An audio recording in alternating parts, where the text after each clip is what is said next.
Well, just like what's happening to this toothpick, Ethan, once again, and more on that bracket for teams. That's what happened to my dungeon. Not that it didn't already happen. The moment in IG with Parker, mostly Parker, primarily. Zipper, it was a tough task. Once again, he's also given a tough task and comes close enough to play. It's just when it comes down to it, he couldn't. I'll talk more about it because that was the last match of the week. But goddamn.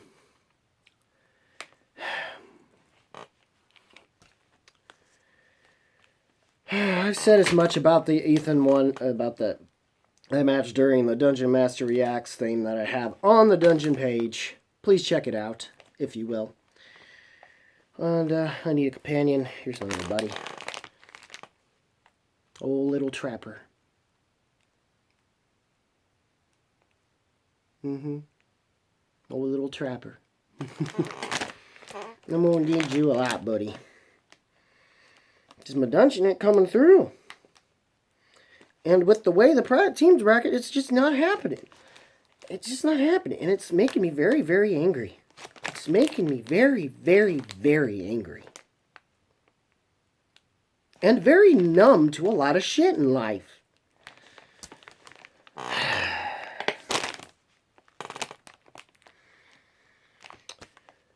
Also, yeah, sweet potato stuff. I agree. Sweet potato stuff is great, by the way. Winston, so. But anyways. As far as what we've got going on here. The biggest match was, to me, was quite literally the match that was the match between Barbarian and Bibbs. It lived, whatever hype it had going into it, it lived up to it. And it was just unfortunate in the case that he was just how far behind he was, all this other stuff. It just wasn't working out for him, man. And it sucks. For Barbarian, and I think Gucci already did spoil that unintentionally. But, yeah. And Bibbs is a tough task. But he took Bibbs down to the wire, forcing him to basically go have his first completely near record-breaking, if not record-tying, record-tying, if not record-breaking, match with them. And we had a follow-up to where it came really close for Oyama, but he missed by half of an answer. Well, when he said 5-pointer, even though I think the fact that there is apparently there's a place in Games New York called the 5 points. Apparently, so I see why he said 5-pointer, but I think it was more out of insinuation for the 5-pointer he was given, being as tough as it was. Snyder manages to pull that. Even he wasn't able to pull that, so he got lucky with that. So, yeah. And plus, giving them credit in the sense that this follow-up to one of the worst championship matches ever, and knowing where they were playing at, they were going to try to be good at least. And they managed to pull it off here, which was great. It's what I've preferred. But now it just makes it, I guess, interesting more so for a grudge match in the future, and hopefully more in a championship or at least a potential future tournament final style. Who knows? Who knows? With that, or at least there probably could potentially see each other in the teams. Maybe. But that all depends on a final exam can get passed. Because Oyama's, I think, out. And that leaves Liz Shannon Miller now, who's going to wind up facing Bibbs. And I wouldn't sleep on Liz Shannon Miller, but I understand that most people wind up picking Bibbs anyway, off of his own record, so. But we'll see how that plays out. It'll probably be just as tight a match as he's had with Bibiani, so. And I wouldn't say Bibbs had at least by the point of Barbarian, was never going to have an easy road, and it seems that is the case, where it started to get harder and progressively more for him. It is unclear whether or not that is going to be officially the case with Adam Collins, given his match with Lon. And the moment I saw that, it was like either winner of that, between Collins and Roca was going to eventually wind up beating Harris. Given he hasn't really played in singles in a long time, though. Even since, and this first time, and aside from Sabina Grays, which she was just lucky because Sabina had not played in a long while, so that kind of helped Harris in that regard. But given what Kyle Collins had played, especially going up against Roca, who despite he just had crappy luck with just a crappy luck, but he played well enough despite getting TKO'd. And whatnot, so he wasn't able to truly challenge him like he should have, but and Lon I didn't think was never truly to me on that caliber yet. But he had the eventual possibility to, and maybe this and what happened with Oyama will fuel something for them in final exam. But since it's Tom and Paul, Paul's going to want some vengeance after the zipper thing, which is why it would be even more interesting if Misfits actually won instead in their play-in, just so that at least either one between them and Founding Fathers, which the moment I saw they were in I knew the dungeon, or my team for the dungeon was going, I like the Misfits name, by the way, was going to go into play-in match.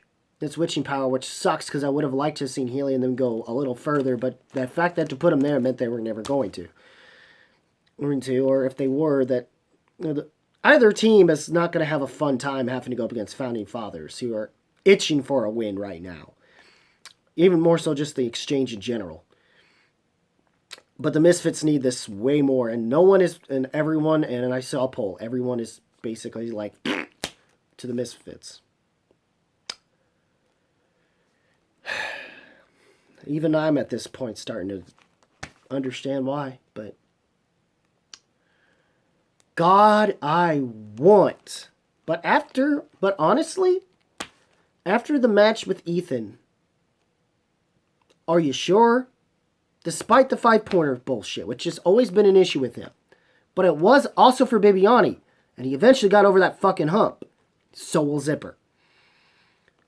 And plus he's got a partner in Adam Witt, whom clearly,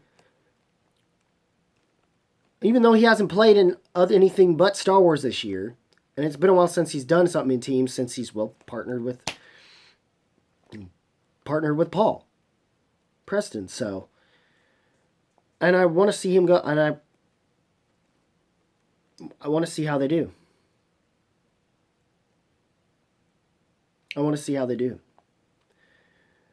Against Witching Power, or at least they're going to put up, I'm hoping they put up more of a fight. Everyone wants to just count the Misfits out completely. And you know what? No.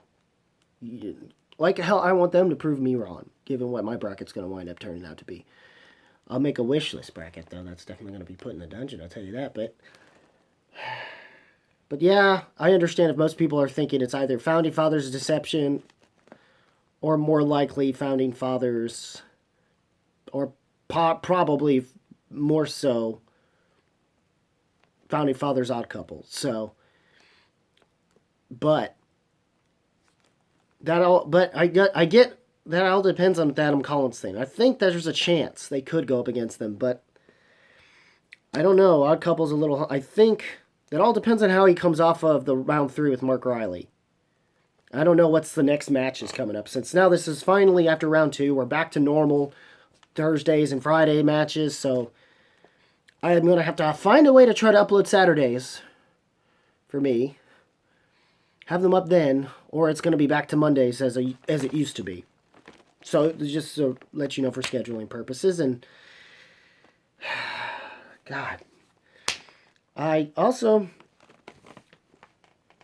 having to face Brendan Meyer is where I think Collins may have more of a challenge on him this time around. But let's see if he can find, because last year he was a semifinalist, so I don't think Collins needs to sleep on him. But I understand if some people will still pick Collins over him. But I think it'll be a much tighter match than expected.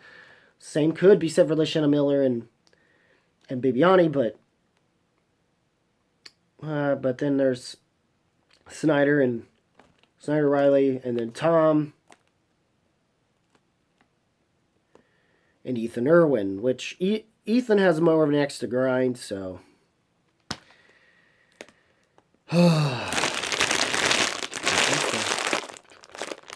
There it is. Ethan has more of an axe to grind.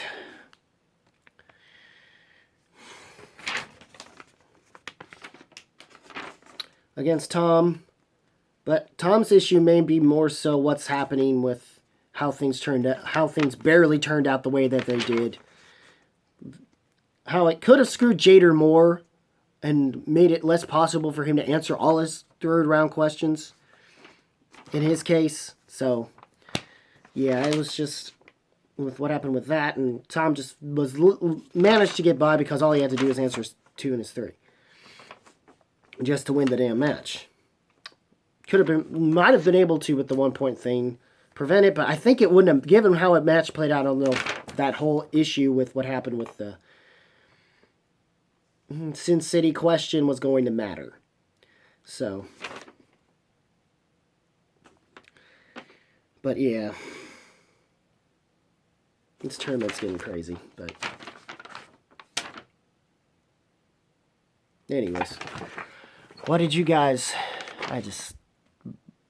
Collins was insane. I mean, it's just continue. And I was hoping the reason why they left us with the Irwin Eric match was something surprising happened. And the only thing that was really surprising was how toe-to-toe he went with Irwin. And Irwin did not exactly have his best game. And he was put within her geekdom. And aside from the one question he missed, which of course he would steal, though I think if he went with animated, he might have had more of a shot, given Irwin has apparently kind of a blind spot. But not sort of a blind spot, but it's possible he might have already fixed that. And I just can't remember when he had. But, and I'm hoping for that. But it wound up that no matter how many times he spun it, he wound up with whatever it was. And he managed to power through enough to at least tie it with Irwin and make it very, very interesting. Or at least make me interested enough to thinking during, I might link the dungeon vid or whatever on my page for that. Who knows? But we shall see. Does you think we are on 90 episodes, by the way? Think we can get to 100 before it's over? We shall also see with that as well. But yeah, overall, I was fine. I mean, I feel the first 2 matches hyped a lot up, and then the other 2 just didn't live up to anything. And I wish those other 2 were earlier in the 8 weeks, so I could have gauged things better personally. So I could have at least gauged a lot of other things better, really, but for my own scheduling purposes. But as far as this goes, it's just a bummer, and I don't know what's gonna. I don't even know depending on how things play out, if the Misfits pull it off. I'd love for them to, or at least to turn into a top tier team enough to want to be kept.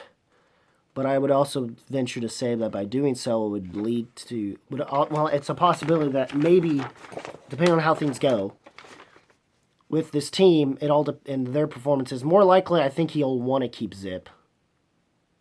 Anyway,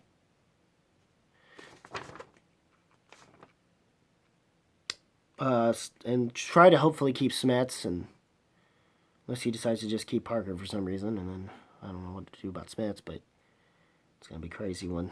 Oh boy.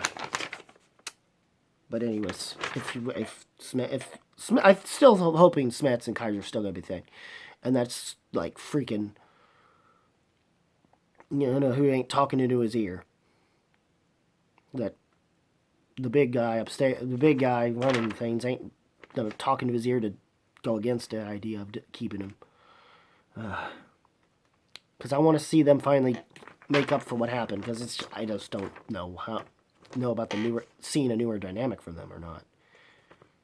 Them separately, because right now I don't need a Dungeon Civil War situation on my hands right now. I'm already in my own mental civil war as it is. Let's have a nice high before we have that sort of type of come down, because I'm already on a come down here. It's just such bullshit right now. Just the way it's set up, I don't even, like, unless the Misfits I want the Misfits to pull an ace. I really would like that. I'll have like a side bracket for the dungeon, and then I'll have the actual bracket of what will obviously probably happen instead. But I'd like my dungeon bracket to be proven right when I figure those out. But anyways, yeah, but I wouldn't. A couple could, but I would understand if some people do not need to sleep on Category 9, which is Jader, Parama, and Brandon Hanna, which honestly are the better. Like, no Deep 13, I'm like, Deep 13 lost against Final Exam. They weren't bad, but let's face it, they weren't great necessarily in that match with Final Exam. And they were lucky when it came to Tom and Paul that they fucked up on round 2 because of bad advice from bad management from a rookie manager, who seemed to have made up for it up until, like, the recent bullshit with Tom. Because she can't get past the character shit. And read it, or at least do a better job of reading into it, which, honestly, someone like Kaiser would have been nice if Tom would have, they would have kept the loony bin, honestly. And I think that might, and to me, that was more of a problem. The fact that he wasn't able to, I don't mind Tom and Paul. And I think they have a shot, but the fact they're against Final Exam, they made it so tough that it's so heartbreaking. Like, it's not just upsets. It's like pissing everyone off. It's like, because you already made it so tight. Last season was tight, but it winds up being undercut by what happened with the changes to where all these teams that we're starting to get attached to, we can't anymore. And it kind of takes away from it a little bit. And then we're going to have to deal with that again here this season. I'm still watching, but I can't. Have to be numb to it now, and that sucks. And it just loses, and it's losing its fun for that.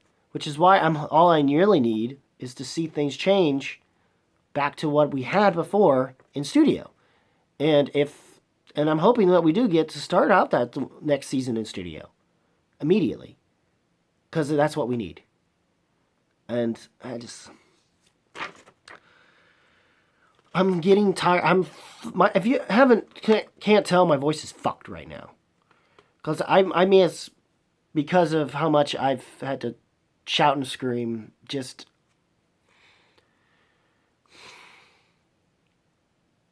maybe everyone is right that he's just picking people to hang out with. And I think after this season, I'm hoping he's learned that make that half of your team, and the other half to get to show you're being taken seriously. Even though with guys like Smets and them, you should be, but it becomes undercut. But because of what happened with Parker against Chance, it got undercut. But the thing is, he lost to a fan league competitor who's already been 2 years or so a seasoned vet, 2.5 probably, but. And has had a bad luck, and finally, got out of his round 1 hump completely, even in singles, despite Liz Shannon Miller cutting him off at round 2. Everyone was sleeping on him, and everyone would have been sleeping on Rachel, but I could see how Chance might have overcome Rachel at this point. But yeah, it sucks, because Silverstream, this was supposed to be her year more so. And so was Janine's. Janine came at least made up for her thing, and it seems Silverstream just burnt out. And it sucks. We're just vicariously going for Liz Shannon Miller, I guess, because we need some lady in this freaking tournament to be successful. And it sucks that the only closest thing to a Shire Wells all-girl thing right now is the witching power. But I'm in a predicament with that because of what they're doing, having to go up against my dungeon and the play-ins. So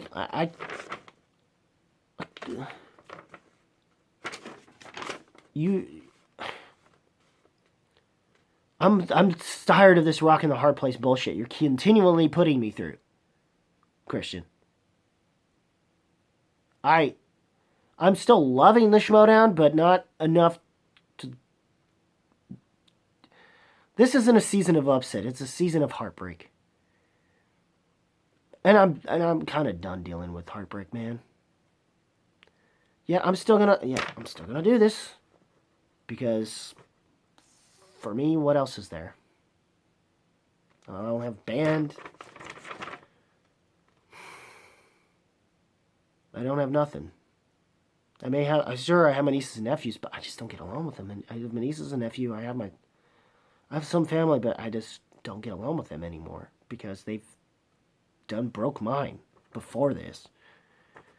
And it's just, I'm just, and it's heartbreaking, especially given how things I, honest to God, felt turned out with the watch-along. I don't even know if anybody even got to hear the match, given how I had to do things DIY like I've usually done even for this channel. So, just... I don't like leaving on a downer note, and 2020 has already been. I'm just exhausted, and I need a fucking... And whatever. Just, that's what's going on with the teams. What's going on currently in this bracket. And then I guess, there's the Corruption versus Shazam thing. I'm not sure what the undercard is. I'm guessing it's Wildberry Civil War. Unless they decide to just, instead, to further team stuff, have the play-in match be that instead. Do the play-in match then live as an undercard instead of having us wait for a longer period of time in between matches and shit. Unless they want to do it after the finals thing with singles. I don't know. But that's what's going to happen is the play-ins with the teams. Unless they do the play-ins and teams for a Thursday and then that on a Friday and then have the actual teams matches happen successively. And then, of course, it's going to start in November, which I guess that's when... which means it's probably Wildberry Civil War then. But regardless... Which, by this point, not as many people are going to care. Since the Wildberries have broken up anyway. And at this point, they mostly care with where they're at in the with Corruption, where they're at in the standings. Needs in comparison and how Thin Stock Exchange has managed to do well enough to at least stay in the top 30, but they ain't top dog like they were. And COVID played a part in a lot of this, including not only probably destroying any possible... I mean, it was already at the beginning of the year, but I think COVID made it worse and just added an edge of tension. And the way and trying to have these players who aren't used to playing virtually play this way. And sadly, it saddens me that the only win Roka's got right now is his Rocky Belt thing. So, which was clearly much earlier in the year. While everything else was going on, so he's technically still off of some losses. But yeah, it's just spoiled that. I'm sorry. But if you're a Patreon, it's still a good match. Go watch it between him and Christian. And you can see Christian, at least when it comes to Rockies. In this game, he can still hold his own at the very least. So, there's that.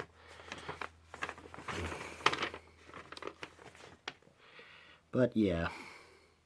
What did you guys think of the matches? Leave a comment below. Let me know. As always, guys, keep it random, keep it real, keep it rocking.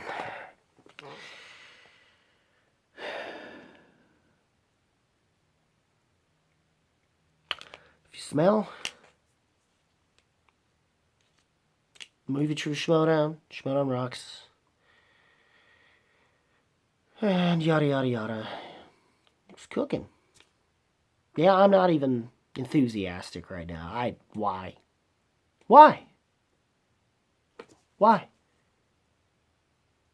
The thing I wanted to be enthusiastic about went to shit. Come on, Zipper and Wit. Prove me the fuck wrong. That's all I ask.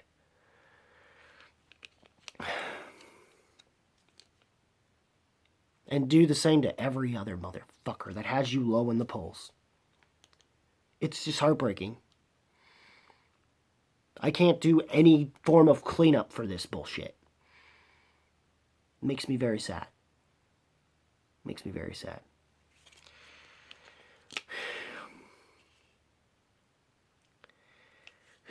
Well, guess I'll go try to listen to some Deftones. After I'm done uploading all this stuff, I'm going to figure out Deftones.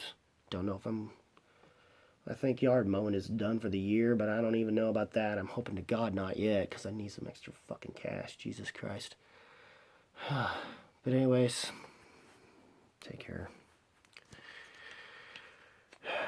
Hopefully things get better. Can't wait for 2021. Fuck 2020.